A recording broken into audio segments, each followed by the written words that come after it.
Hello students, आज हम focus करते हैं टेंजिबल और इनटेंजिबल एसेट के कनेक्टेड डिफरेंट एडजस्टमेंट पे। सबसे पहले है lease hold premises. Lease hold premises की वैल्यू है 25,000 और उसकी लाइफ है 5 इयर्स। बट उसके लिए सबसे ज्यादा इंपॉर्टेंट होती है डेट। तो यहां पे है 1425। तो यहां से काउंट करेंगे तो उसकी लाइफ 5 इयर्स है, तो 25,000 डिवाइड बाई 5, तो उसकी वैल्यू होती है 1 साल का डेप्रिसिएशन, मतलब एमोटाइजेशन 5,000। तो लीज होल्ड प्रीमाइसिस हम एसेट में रिकॉर्ड करेंगे।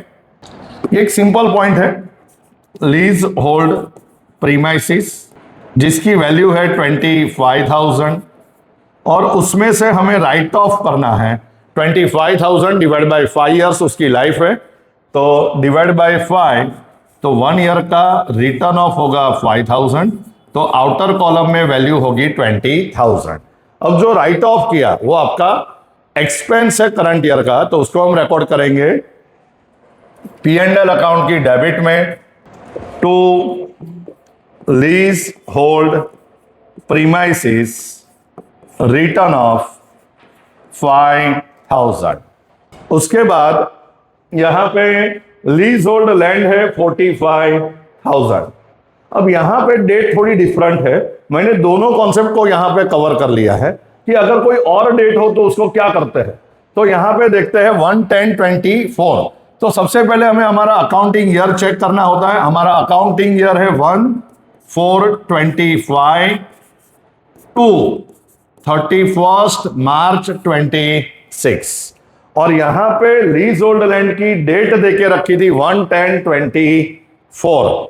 तो 1/10/24 हमें यह चेक करना होता है कि हमारा ईयर चालू होने से पहले कितना पीरियड खत्म हुआ।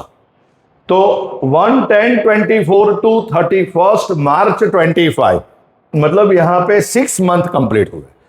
लाइफ उसकी 5 इयर्स थी। अकाउंटिंग ईयर चालू होने से पहले उसका 0.5 ईयर खत्म हो चुका है। तो रिमेनिंग लाइफ कितनी, तो टोटल लाइफ 5 इयर्स थी, 0.5 ईयर खत्म हो चुका है, तो अब रिमेनिंग लाइफ 4.5 इयर्स और उसकी वैल्यू है 45,000। तो 45,000 डिवाइड बाई 4.5 इयर्स, तो 1 ईयर का रिटर्न ऑफ होगा 10,000। तो यहां पे लीज होल्ड लैंड जिसकी वैल्यू है 45,000, यहां पे डिवाइड बाय 5 करके रिटर्न ऑफ नहीं करना है क्योंकि 0.5 ईयर खत्म हो चुका है। तो हमें रिमेनिंग लाइफ मतलब 4.5 ईयर से डिवाइड करके जो उसका डेप्रीशिएशन मतलब एमोटाइजेशन बोलते हैं, डेप्रीशिएशन टेंजिबल के लिए बोलते हैं, इनटेंजिबल के लिए अमोटाइजेशन या तो रिटर्न ऑफ बोलते हैं।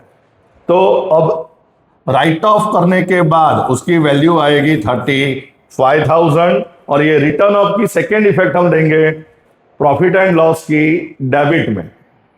ये हमारा करंट ईयर का एक्सपेंस हुआ। To leasehold land written off, हमने यहां पे लीज के ऊपर जो अलग अलग डेट के ऑप्शन होते हैं वो दोनों कवर कर लिए। उसके बाद यहां पे फर्नीचर है, फर्नीचर के ऊपर एडजस्टमेंट नंबर 4 है। एडजस्टमेंट ऑलरेडी टिक करके रखे हुए हैं और एडजस्टमेंट 4 एक ग्रॉस प्रॉफिट पे भी इफेक्ट हो रहा है। देखते हैं क्या एडजस्टमेंट है। Furniture purchase on 1/1/26 costing ₹20,000 was not recorded in the books, मतलब बुक में रिकॉर्ड नहीं किया है। यहां पे क्लैरिफिकेशन के साथ लिखा हुआ है कि 1/1/26 का जो फर्नीचर था 20,000 का जो हमने परचेज किया था वो रिकॉर्ड नहीं किया है और उसके ऊपर वेजेस कितना था 1,000, और वो भी हमने by mistake wrongly debited to wages account। तो एक फर्नीचर था 20,000 का, उसके ऊपर 1,000 का वेजिस है। वेजिस wrongly इंक्लूडेड है, तो हमें वेजिस में से क्या करना पड़ेगा माइनस, और ये एसेट का वेजिस है पर एसेट परचेस करने का जो भी एक्सपेंस होता है वो एसेट में प्लस हो जाएगा, चाहे वो वेजिस हो, इंस्टॉलेशन एक्सपेंस हो, इरेक्शन चार्जेस हो, वो सब एसेट में क्या हो जाएगा, प्लस हो जाएगा।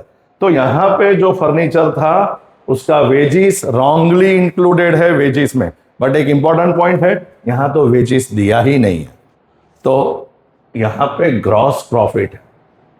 तो क्या करेंगे ग्रॉस प्रॉफिट में, तो डेबिट साइड पे वेजिस में से हम 1000 क्या करते हैं, माइनस, डेबिट साइड में से हम माइनस करते हैं, मतलब एक्सपेंस हमारा डिक्रीज हुआ तो हमारा प्रॉफिट क्या हुआ, इंक्रीज। तो हम उसको वेजिस के अंदर, वेजिस की जो वैल्यू है वो हम ग्रॉस प्रॉफिट में इफेक्ट दे देंगे। ग्रॉस प्रॉफिट है 1,10,000 बाय ग्रॉस प्रॉफिट, P&L की क्रेडिट में लिखेंगे, अमाउंट है 1,01,000 और रॉन्गली रिकॉर्डेड इन वेजिस 1000 यहां पे क्या हो जाएगा, प्लस हो जाएगा। एक्सपेंस डिक्रीज हुआ तो प्रॉफिट क्या हो जाता है, इंक्रीज। ट्रेडिंग अकाउंट तैयार करने की जरूरत नहीं है, आप यहां पे ग्रॉस प्रॉफिट पे डायरेक्ट इफेक्ट भी दे सकते हो, और अगर आपको ये वर्किंग अंदर शो नहीं करना हो तो एक छोटा सा trading account, revised trading account, या तो आप प्लस माइनस करके वर्किंग एक्स्ट्रा में करके यहां पे सीधा डायरेक्ट लिख सकते हो। तो हमने यहां पे ये वेजिस तो रिकॉर्ड कर लिया, अनरिकॉर्डेड जो रॉन्गली रिकॉर्डेड था। अब उसके बाद यहां पे फर्नीचर में क्या करेंगे, तो वो एसेट में प्लस हो जाएगा। कितने का फर्नीचर था, 20,000 का। कब परचेज किया था, डेट देख लो एक बार, फर्नीचर परचेज करने की डेट कौन सी है, 1/1/26, हमारा ईयर एंड हो रहा है मार्च 26। तो आपने फर्नीचर ओनली 3 मंथ्स यूज किया, जनवरी, फरवरी, मार्च, तो 3 मंथ्स का डेप्रिसिएशन आपको कैलकुलेट करना पड़ेगा। तो फर्नीचर आपका होगा 20,000, उसके ऊपर इंस्टॉलेशन एक्सपेंस है 1000, हम फर्नीचर की वैल्यू में प्लस करते हैं। फर्नीचर की ट्रायल बैलेंस में वैल्यू थी, फर्नीचर की ट्रायल बैलेंस में वैल्यू थी 40,000, और उसके ऊपर जो नया परचेज किया था 21,000, हम परचेज प्लस करेंगे, टोटल वैल्यू हो गई 61,000। अब डेप्रिसिएशन काउंट होगा, तो जो ओरिजिनल मतलब जो एग्जिस्टिंग मशीन था उसके ऊपर हमें पूरे साल का डेप्रिसिएशन कैलकुलेट करना है। तो 40,000 का 10% पूरे ईयर का 4,000 होगा, और 21,000 का पूरे साल का नहीं, ओनली 3 मंथ्स का कैलकुलेशन करना है।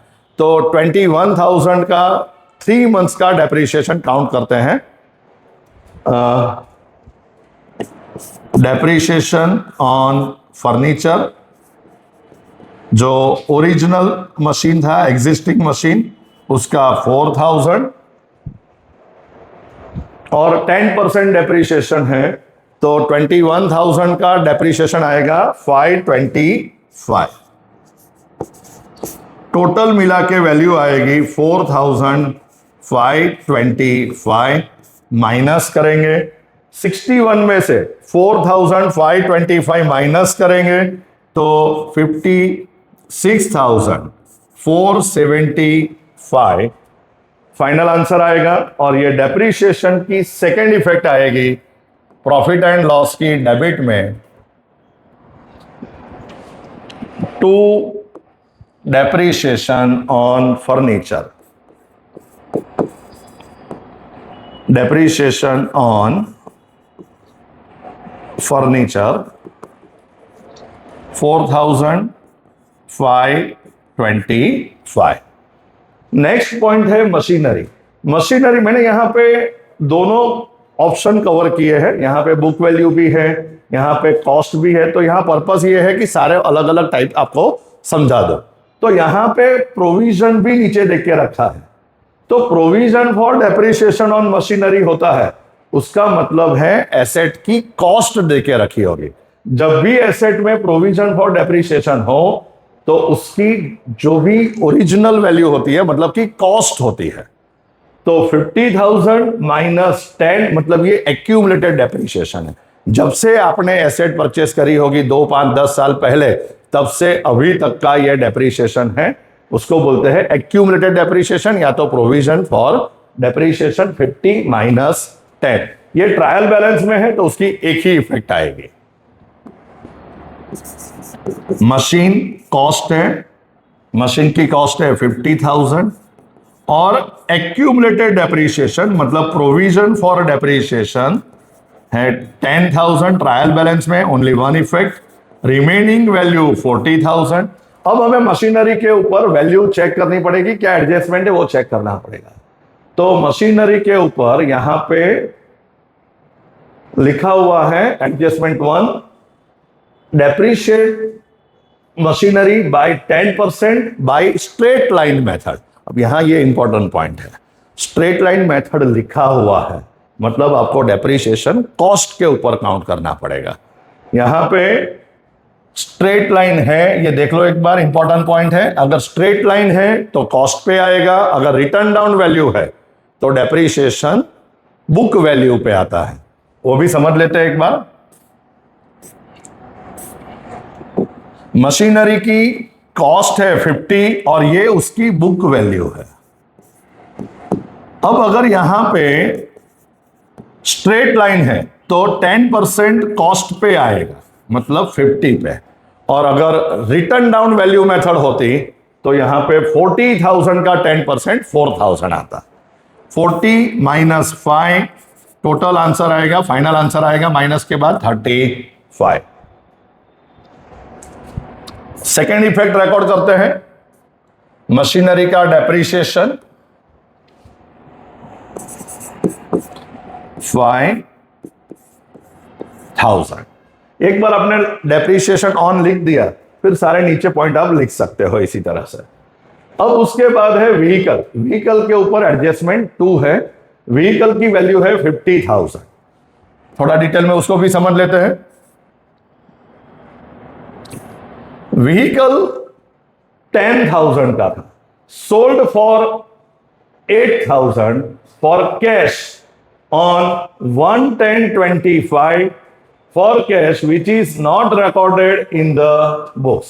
10,000 का फर्नीचर था, 8,000 में सेल किया और उसकी सेल की डेट है 1/10/25, और जो ये 10,000 वैल्यू होगी ना वो कब होगी, तो जब ईयर चालू होता है तब की बुक वैल्यू होगी, मतलब वो डेट होगी 1/4/25। यहां क्लैरिफाई नहीं किया है कि 1/4/25 मतलब ये उसकी बुक वैल्यू है, उसको आपने 8,000 में सेल किया और वो भी डेट कौन सी थी, 1/10/25। तो यहां पे आपको पहले व्हीकल के ऊपर पूरा वर्किंग करना पड़ेगा। व्हीकल की कॉस्ट कितनी थी या बुक वैल्यू ऊपर कितनी थी, व्हीकल की वैल्यू थी 50,000, ये डेट होगी 1/4/25। इसके ऊपर उसमें से एक व्हीकल है 10,000 का और उसको आपने 6 मंथ यूज करके बेच दिया, तो पहले इसके ऊपर का डेप्रिसिएशन काउंट करते हैं। 10,000 का 6 मंथ का डेप्रिसिएशन कितना आएगा, 10,000 का 10% 1,000 और 6 मंथ का डेप्रिसिएशन आएगा 500। रिमेनिंग बुक वैल्यू आई 9,500 और इसको आपने कैश में बेच दिया, तो 9,500 के मशीनरी को 8,000 में बेच दिया, तो 1,500 की आपकी क्या हो गई, लॉस। अब 50 में से आपका कितना मशीनरी गया, 10,000 का, तो रिमेनिंग, तो व्हीकल कितने रुपीस का था, 50, जो सेल किया एक पोर्शन 10,000 का, तो बैलेंस कितना रहा 40,000। अब इसके ऊपर पूरे ईयर का डेप्रिसिएशन 10% से कितना आएगा, 4,000। अब उसको व्हीकल में रिकॉर्ड करते हैं।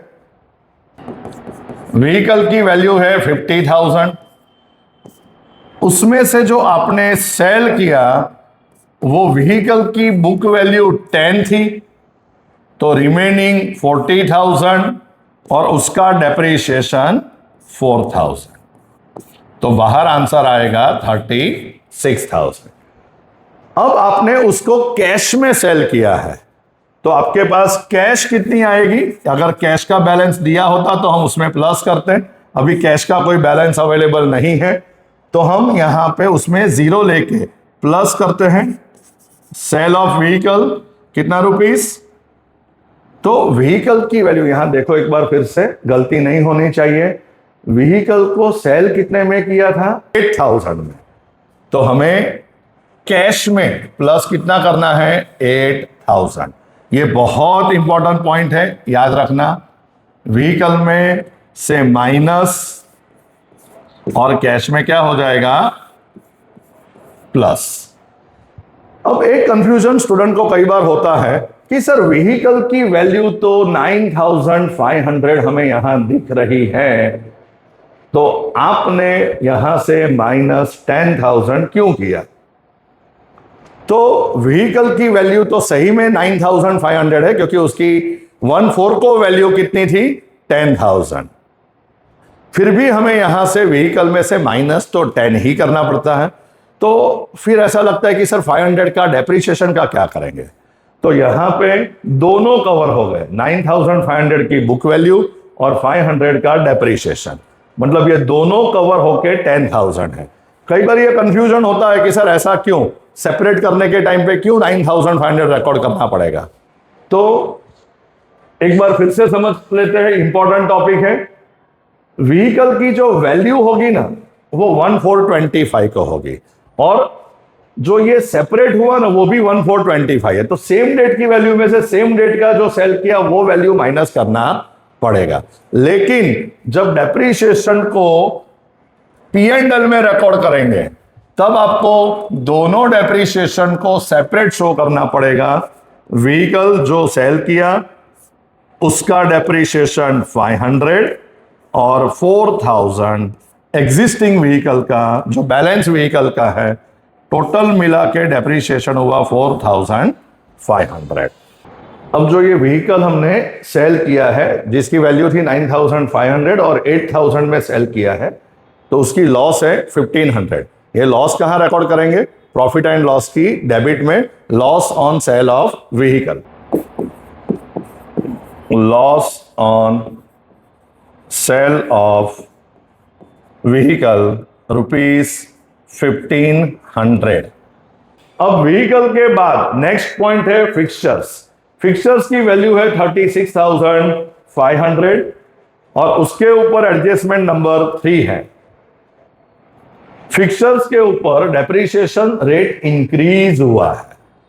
ये मोस्टली स्टेट बोर्ड में कई कई जगह पे ये डेटा दिया हुआ है कि डेप्रीशिएशन का रेट इंक्रीज हुआ है, और ऐसे केस में ये लोग क्या करते हैं, फिक्सचर का डेप्रीशिएशन ट्रायल बैलेंस में भी दे देते हैं, और ये ट्रायल बैलेंस में डेबिट बैलेंस है। आगे वाला प्रोविजन था वो क्रेडिट था, ये प्रोविजन नहीं है, ये डेप्रीशिएशन है, ट्रायल बैलेंस में है, मतलब ये ऑलरेडी कैलकुलेट कर चुके हैं। ट्रायल बैलेंस में डेप्रीशिएशन होता है उसका मतलब ऑलरेडी डिडक्ट हो गया है।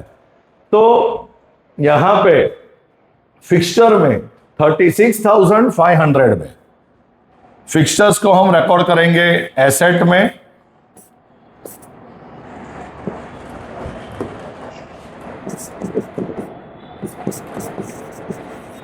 $36,500, और रॉन्ग डेप्रीशिएशन होगा जो ट्रायल बैलेंस में है, उसकी एक ही इफेक्ट आएगी, वो हम प्लस करेंगे। और यहां लिखा है कि फिक्सचर्स में आपको डेप्रीशिएशन का रेट इंक्रीज करना है और वो है 10%।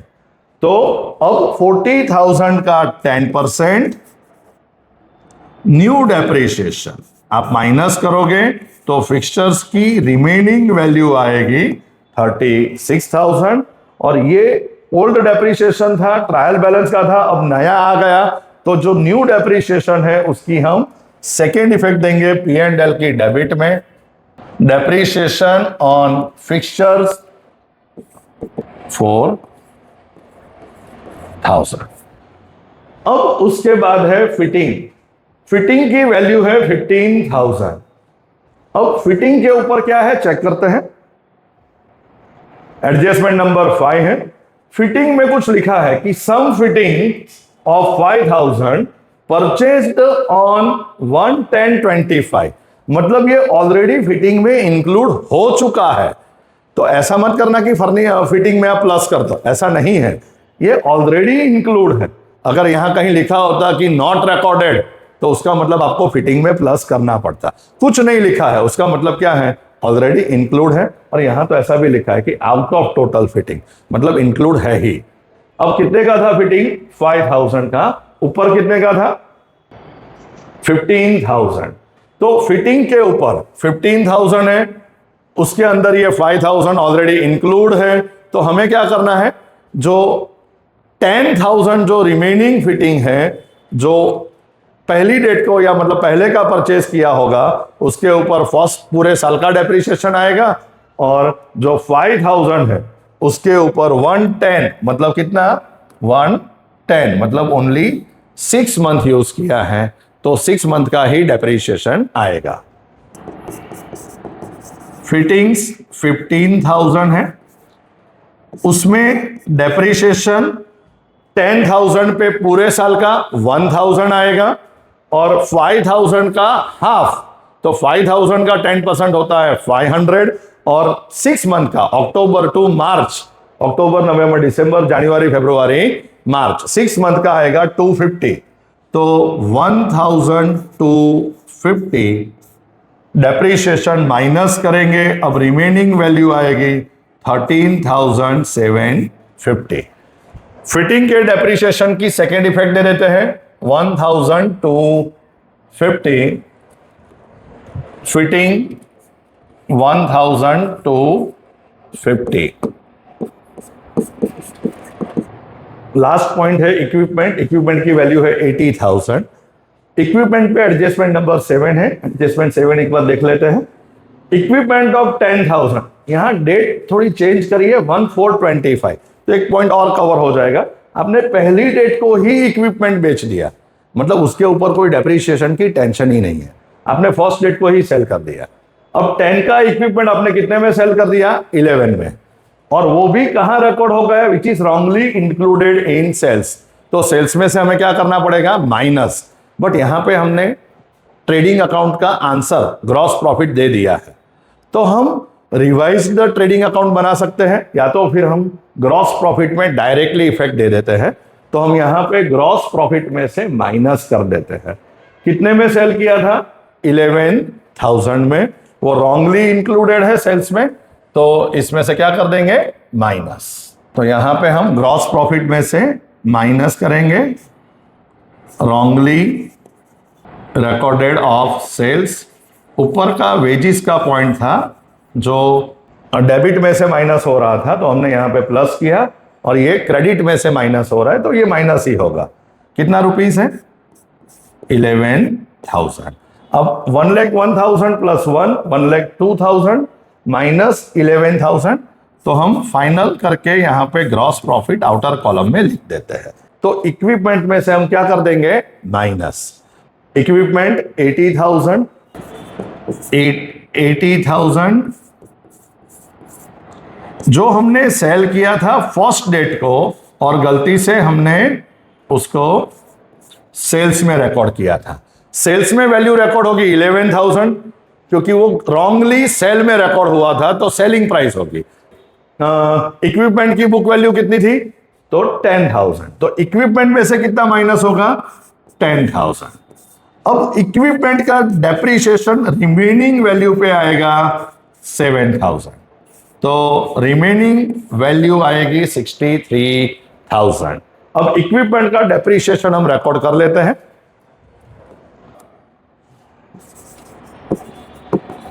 $7,000 इफेक्ट बाकी रही है। हमने इक्विपमेंट सेल किया, उसका प्रॉफिट, इक्विपमेंट का गेन बाय प्रॉफिट या गेन लिख सकते हो, profit on sale of equipment 1,000। हम यहां पे P&L की क्रेडिट में रिकॉर्ड करेंगे। यहाँ पे पेटेंट है, पेटेंट की वैल्यू है 20,000 और उसके ऊपर एडजस्टमेंट नंबर 6 है। एडजस्टमेंट 6 में लिखा है एमोटाइज पेटेंट इन 5 years। अब पेटेंट की लाइफ है 5 years और वैल्यू है 20,000, तो 20,000 divide by 5 it means 4,000 return of. Patent intangible asset है, उसको हम एसेट में रिकॉर्ड करेंगे। Patent 20,000 divide by 5 years, return of होगा, एमोटाइजेशन होगा 16,000 और जो यहां पे एमोटाइज किया वो हम प्रॉफिट एंड लॉस अकाउंट की डेबिट में रिकॉर्ड करेंगे to patent written off, to patent written off 4,000 rupees. आज हमने एसेट्स के मोस्टली सारे पॉइंट कवर किए जिसमें स्टूडेंट को सबसे ज्यादा डिफिकल्टी होती है। अगर आपको और भी कोई स्पेशल टॉपिक सीखना हो तो आप मुझे कमेंट में आप लिख दीजिए, तो आपको इसी तरह के नए नए वीडियो बना के मैं आपके लिए प्रेजेंट करता रहूँगा। लाइक करो वीडियो को, शेयर करो अपने फ्रेंड्स के साथ। ये वीडियो 11th 12th या बीकॉम CA फाउंडेशन किसी भी स्टूडेंट को ये हेल्पफुल होगा। Thank you very much.